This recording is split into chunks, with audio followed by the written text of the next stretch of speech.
Spotted nga si Barbie Fortesa na isinama ni David sa date niya with his BFF Dustin.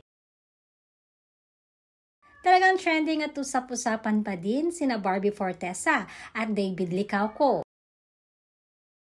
Hindi naman may aalis sa mga netizens ang patuloy na pag-usapan ang nakaraang guesting ni Barbie sa YouTube channel ni Tony Gonzaga na Tony Talks.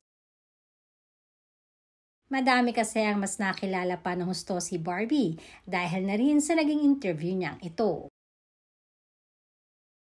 Bukod dyan ay marami rin ang kinilig na mapag-usapan si David at magparinig itong si Barbie na dapat di umano ay lalaki ang unang gumagawa ng the moves.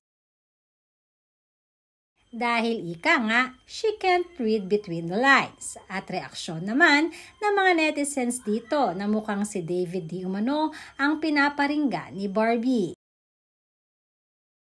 Samantalang isa pang usap-usapan ay spotted na magkasama sina Barbie at David sa isang lunch date kasama ang BFF ni David na si Dustin Yu. Si Dustin Yu ay isang bagong artista ng GMA7 na hinahandle naman ng Sparkle Management. At mas nakilala pa nga ito dahil sa naging pagpasok niya sa Pinoy Big Brother House Collab Celeb Edition. Matagal na ang mag-best friends sina David at Dustin.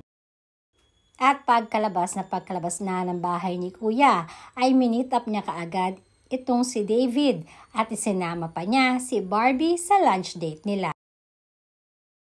Hindi tuloy mapigilang mapaisip ng mga netizens na mukhang malalim na talaga ang pagkakaibigan ng dalawa. Dahil iba na daw ang datingan kapag maging ang BFF ay ipinapakilala ka na.